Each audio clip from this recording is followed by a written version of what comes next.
सदियों पहले की बात है। उदयपुर शहर में एक खूबसूरत महल था जहाँ के राजा और रानी बड़े ही दयालु और निर्बल स्वभाव के थे। रानी ने 7 पुत्रों को जन्म दिया था, लेकिन उनकी बहुत इच्छा थी कि एक कन्या उनके घर में जन्म ले, लेकिन उनकी ये इच्छा पूरी नहीं हुई। राजा हमेशा से ही एक पुत्री की चाह में था। एक रोज रात को जब राजा और रानी खाना खाकर अपने महल के किनारे बनी नदी के पास टहल रहे थे, तो उन्हें उस नदी में एक टोकरी आती दिखाई दी, जिसमें एक नवजात कन्या थी। उस नवजात कन्या को राजा रानी अपने साथ महल ले आए और राजा ने ऐलान किया, आज से ये कन्या हमारी पुत्री है, हम इसे अपनी बेटी की तरह पालेंगे। परंपरा के अनुसार घर में छोटे शिशु का भविष्य जानने के लिए कुल पुरोहित को बुलाया गया। उस कन्या को देख पुरोहित ने कहा, बड़े ही खेद के साथ कहना पड़ रहा है महाराज कि इस कन्या के कदम आपके राज्य के लिए शुभ नहीं है। आप कहना क्या चाहते हैं पुरोहित जी? रानी साहिबा, जैसे जैसे ये कन्या बड़ी होती जाएगी वैसे वैसे ही आपके 7 लड़कों की मृत्यु भी होती जाएगी।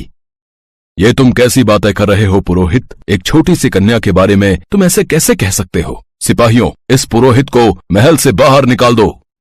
राजा ने उस पुरोहित को महल से बाहर फेंकवा दिया और बेटी की चाह में पुरोहित की बातों पर ध्यान नहीं दिया। लेकिन जैसे ही वो लड़की साल भर की हुई तो उसके जन्मदिन वाले दिन ही राजा के सबसे बड़े बेटे की मृत्यु हो गई। तब राजा को उस पुरोहित की बात याद आई। उसने तुरंत ही उस पुरोहित को बुलाने भेजा, लेकिन सेनापति एक दुखद समाचार लेकर महल में पहुंचा। महाराज, 10 दिन पहले ही उस पुरोहित की मृत्यु हो गई, लेकिन सुना है उसका भाई घनश्याम दूसरे राज्य के महल में पुरोहित है। आपकी आज्ञा हो तो मैं उसे बुला लाऊं। उन्हें शीघ्र ही यहाँ लेकर हाजिर हो। घनश्याम पुरोहित सेनापति के साथ उस महल में पहुंचा। मेरे भाई की भविष्यवाणी बिल्कुल सही है। अब हमें इस बात का यकीन हो गया है, लेकिन इसका उपाय क्या है? अगर आपकी इस कन्या को आग के घेरे में बड़ा किया जाए तो आपके बेटों को इसका कोई नुकसान नहीं होगा, लेकिन इस बात का खास ध्यान रहे कि वो आग बुझनी नहीं चाहिए। पंडित के कहे अनुसार वैसा ही हुआ। उस कन्या को एक घर के अंदर रखा गया, जिसके बाहर आग का घेरा बना दिया गया। कुछ साल ऐसे ही बीत गए। अब 7 लड़कों में बचे 6 लड़के भी बड़े हो गए और राजा रानी बूढ़े होने के कारण दुनिया से चल बसे। उन 6 भाइयों में से सबसे बड़े भाई ने राजगद्दी संभाल ली। अब वक्त आ गया है कि हम अपनी बहन को उस आग के घेरे से छुटकारा दें और उसका विवाह करके उसे खुशहाल जिंदगी जीने दें। बिल्कुल सही कहा भाई आपने। चलो चलो अभी अपनी बहन के पास चलते हैं और उसे ये खुशखबरी देते हैं। सभी भाई अपनी बहन के पास पहुंचे।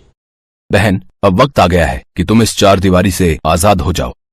तभी उनकी बहन अंजना उनसे बोली, हाँ भैया, मैं भी दुनिया देखना चाहती हूँ। आखिर कब तक मैं इस आग के घेरे में जलती रहूंगी? अंजना को बाहर निकाला गया। उसने पहली बार नदियाँ, पहाड़, पेड़ पौधे, फूल, तितलियां देखी। वो बहुत खुश थी। तभी उसकी नजर बगुले पर पड़ी। अरे वाह, ये तो बहुत ही खूबसूरत पक्षी है। भैया, इस पक्षी का नाम क्या है? बहन, इस पक्षी का नाम बगुला है। भैया, मुझे बगुलों के राजकुमार से ही शादी करनी है।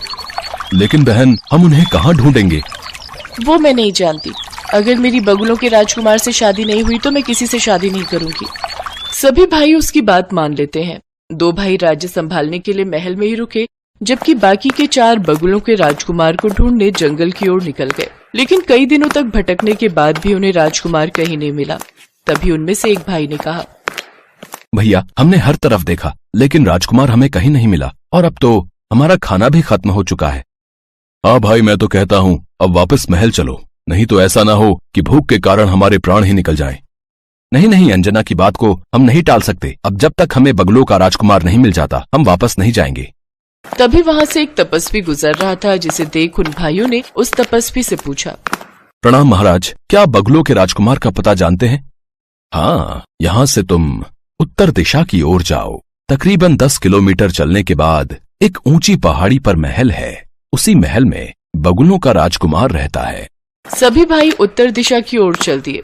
10 किलोमीटर चलने के बाद वो एक ऐसी जगह पहुंचे जहां सफेद महल, सफेद घर, सफेद मिठाइयां और यहाँ तक कि सबकी पोशाक भी सफेद रंग की थी। चारों भाई महल के अंदर गए और बगुलों के राजकुमार से मिले और उन्हें अपनी समस्या बताई। राजकुमार जी, आप हमारी बहन से शादी कर लीजिए। वो जिद पकड़कर बैठी है कि वो सिर्फ बगुलों के राजकुमार से ही शादी करेगी, नहीं तो उम्र भर कुंवारी रहेगी। मैं तुम सब भाइयों की पीड़ा समझ सकता हूँ, लेकिन मैं किसी भी लड़की से शादी नहीं कर सकता। हम बगुले बहुत ही बुद्धिमान होते हैं और मैं बगुलों का राजा हूँ, तो जाहिर सी बात है कि मैं भी बहुत बुद्धिमान हूँ और इसीलिए मैं अपने महल के लिए भी एक बुद्धिमान रानी की तलाश में हूँ। और अगर तुम्हारी बहन चाहती है कि मैं उससे शादी करूं, तो पहले उसे साबित करना होगा कि वो बुद्धिमान है। ठीक है, हम आज ही उसे बुलावा भेज देते हैं, फिर आप खुद ही जांच परख कर लीजिएगा। उन भाइयों ने एक संदेश लिखकर एक बगुले के पास भिजवाया। सेनापति बगुला उस संदेश को अपनी चोंच में दबाए महल पहुंचा। जब वो संदेश अंजना ने पढ़ा तो वो बेहद खुश हुई और अगले दिन सुबह ही उस महल से चलने की तैयारी करने लगी। साथ ही उसने अपने बड़े भाई से कहा, भैया मुझे एक घोड़ा, 2 दासी और कुछ सैनिक चाहिए होंगे। मैं कल सुबह ही बगुलों के राजकुमार से मिलने निकलूंगी। ठीक है, इंतजाम हो जाएगा। अगले दिन सुबह ही अंजना अपने सैनिकों और दासियों के साथ सफर पर निकली। काफी देर चलने के बाद अंजना कुछ देर विश्राम के लिए रुकी और एक पेड़ की छांव में बैठे बैठे ही उसे नींद आ गई। तभी उनमें से एक दासी जो कि बूढ़ी थी, उसने दूसरी दासी जो कि उसकी बेटी दिव्या थी उसकी तरफ देखा। सचमुच कितना अच्छा होगा अगर इस मनहूस की जगह मेरी बेटी की शादी उस राजकुमार से हो जाए। मेरी बेटी तो राजकुमारी बन जाएगी। तभी उसके दिमाग में खुराफाती आइडिया आया और उसने उन सैनिकों को लालच देकर कहा, मैं चाहती हूँ कि उस राजकुमार से मेरी बेटी दिव्या की शादी हो जाए और अगर एक बार ये वहाँ की रानी बन गई तो फिर तुम लोगों की चांदी ही चांदी है। मैं इसके राजकुमार से कहकर तुम लोगों को 2-2 किलो सोना भेंट में दिलवा दूंगी, लेकिन उससे पहले तुम्हें इस मनहूस अंजना को पहाड़ी से फेंकना होगा। देखो मौका अच्छा है, वो अभी सो रही है। लालच में आकर सैनिकों ने ऐसा ही किया। उन्होंने सो रही राजकुमारी को उठाकर पहाड़ी के नीचे फेंक दिया और दिव्या दासी को राजकुमारी के लाए हुए कपड़े और गहने पहनाकर बगुलों के महल ले गए। राजकुमार जी, मैं 7 भाइयों की इकलौती बहन हूँ और आपसे विवाह करना चाहती हूँ। ठीक है, लेकिन उससे पहले तुम्हें मेरी कुछ पहेलियों का जवाब देना होगा। वो कौन सी 3 संख्याएं हैं जिन्हें जोड़ो या गुणा करो तो परिणाम सबका एक ही निकलता है? काफी देर तक सोचने के बाद भी वो दासी जवाब नहीं दे पाई। तब राजकुमार ने गुस्से में कहा, तुम्हारे भाई तो मुझसे तुम्हारी बहुत तारीफ कर रहे थे, लेकिन तुम तो इतनी आसान पहेली का उत्तर भी नहीं दे पाई। सैनिकों, जल्द से जल्द इसके चारों भाइयों को मेरे सामने हाजिर होने को कहो। कुछ देर बाद वो चारों भाई वहाँ पहुँच गए। तुम चारों भाइयों ने मुझसे झूठ कहा कि तुम्हारी बहन बुद्धिमान है, लेकिन इसे तो साधारण सा गणित भी नहीं आता। लेकिन ये तो हमारी बहन नहीं है। अच्छा, डर के मारे फिर झूठ। सैनिकों, इन सबको कारावास में डाल दो, फिर इन्हें मृत्यु दंड दिया जाएगा। कभी वहाँ अंजना आ जाती है। रुक जाइए बगुलों के राजकुमार, इन भाइयों की असली बहन मैं हूँ। अच्छा, तो फिर तुम मेरी पहेली का जवाब देकर यह साबित करो कि वो बुद्धिमान लड़की तुम ही हो। वो कौन सी 3 संख्याएं हैं जिन्हें जोड़ो या गुणा करो तो उनका परिणाम एक ही होता है? 1, 2 और 3। वाह, बहुत खूब। लेकिन अगर तुम राजकुमारी अंजना हो तो फिर ये लड़की कौन है? ये मेरी दासी की बेटी है। इन दोनों ने मिलकर रास्ते में मुझे पहाड़ी से नीचे फेंकवा दिया, लेकिन वो तो शुक्र है ऊपर वाले का कि मैं एक पेड़ में जाकर फंस गई और एक लकड़हारे ने मुझे बचा लिया। बगुलों के राजकुमार ने दासी दिव्या, उसकी माँ और उन सैनिकों को कारावास में बंद कर दिया और राजकुमारी अंजना के साथ बड़ी धूमधाम से विवाह कर लिया।